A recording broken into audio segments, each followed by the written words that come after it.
हम सभी के साथ लाइफ में कई बार ऐसा होता है जब हम लोग चीज़ों का मीनिंग ढूंढने लग जाते हैं। ये वर्ल्ड क्यों एग्जिस्ट कर रहा है, हम क्यों एग्जिस्ट कर रहे हैं, स्पेशली तब जब हम ग्रो हो रहे होते हैं, जब हम अपनी अडल्ट लाइफ में कदम रखते हैं और हम पाते हैं कि हम चीज़ों का मीनिंग नहीं ढूंढ पा रहे। ये वर्ल्ड क्यों एग्जिस्ट कर रहा है, मेरे इस धरती पर पर्पज़ क्या है, लोगों का क्या पर्पज़ है, पेड़ पौधों का, जानवरों का, इन सब चीज़ों का आखिर पर्पज़ क्या है। एंड अगर तुम ऐसे पर्सन नहीं हो जो बहुत ज़्यादा रिलीजियस है, तो तुम्हारे लिए और ज़्यादा मुश्किल हो जाता है चीज़ों का मीनिंग ढूंढना। क्योंकि अगर तुम एक रिलीजियस पर्सन होते हो तो तुम्हारा रिलीजन तुम्हें कुछ सेट रूल्स देता है, एक लाइफस्टाइल देता है जीने के लिए, एंड उसको फॉलो करते हुए तुम मीनिंग उसमें से निकाल लेते हो।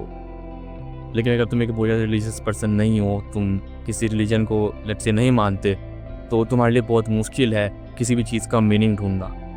एंड ये कई बार सत्य है, क्योंकि अगर आप तुम रिलीजन नहीं हो तो तुम्हारे लिए कोई क्रिएटर नहीं है इस वर्ल्ड को बनाने वाला, एंड बस ये वर्ल्ड रन कर रहा है। जो कुछ भी है, जो कुछ भी हमने थॉट्स, रूल्स, रेगुलेशंस बनाए हुए हैं, वो सब कुछ मैन मेड है।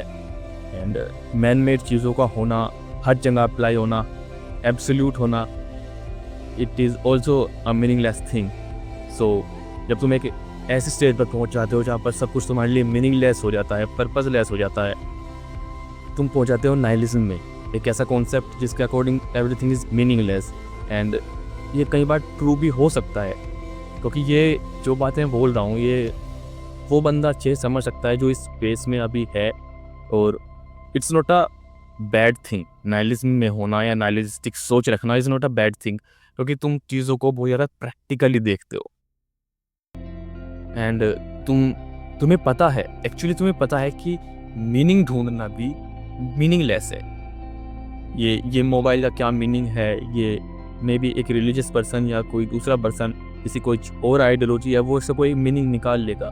बट एक नाइलिस्टिक पर्सन के लिए किसी चीज़ का मीनिंग, अगर कुछ चीज़ मीनिंगलेस है तो उसका मीनिंग ढूंढना भी मीनिंगलेस थिंग है, वो बेकार है। एंड इस फेस में लोग कई बार डिप्रेशन में चले जाते हैं। एंड मैं फिर से कह रहा हूँ, it's not a bad face, but it's a face जहाँ पर तुम्हें तुम्हारे क्वेश्चन का आंसर नहीं मिल पा रहा, क्योंकि तुम्हें ये जानते हुए कि तुम्हें तुम्हारे क्वेश्चन का आंसर मिलेगा भी नहीं, क्योंकि तुम्हारा क्वेश्चन मीनिंगलेस है एंड उसका देयर इज नो आंसर।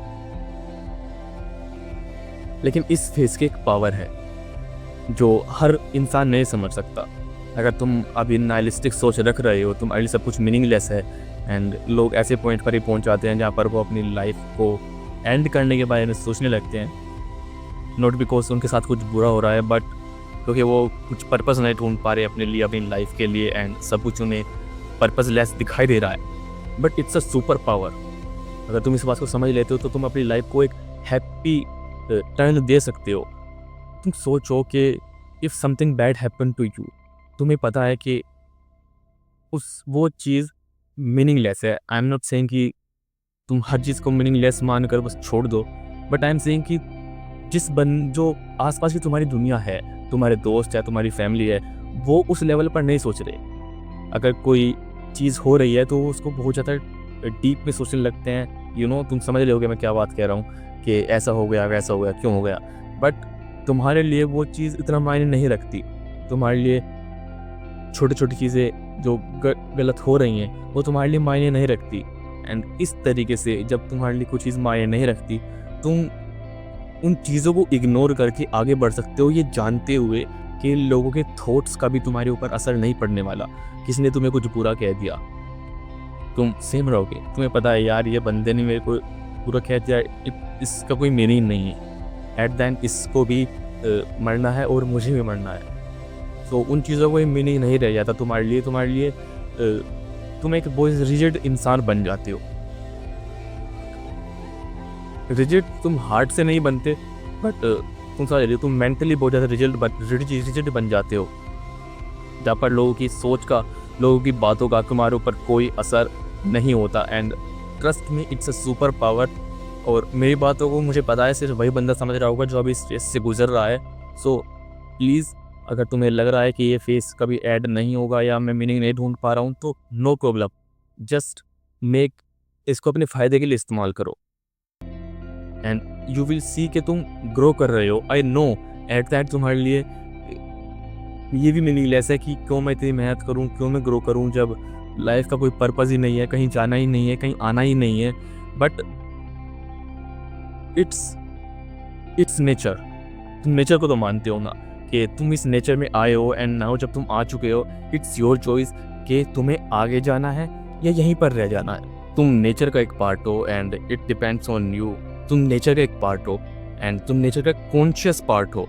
सो ये जानते हुए कि तुम एक पार्ट हो नेचर का जो कि कॉन्शियस है, तुम इसको जितना ज़्यादा लंबे समय तक जियोगे, जितने ज़्यादा लंबे समय तक महसूस करोगे, क्योंकि ये पेड़ पौधे कुर्सियाँ ये खुद को इतने ऐसे महसूस नहीं कर सकते जैसे तुम कर रहे हो।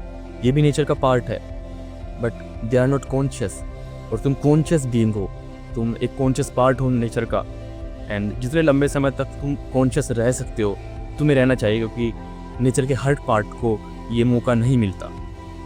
एंड हर पार्ट के पास ये सुपर पावर भी नहीं हो सकती कि वो ये सब कुछ जान सके। होपफुली नाउ तुम थोड़ा सा टर्न ले पाओगे अपनी सोच में। And it's not a bad face, it's not a bad ideology, it's just a face जहाँ पर तुम रियलिटी को खोजने की कोशिश कर रहे हो पर तुम्हें मिल नहीं पा रही। एंड इट्स टोटली ओके, हर किसी को मिलती भी नहीं। Just enjoy your consciousness.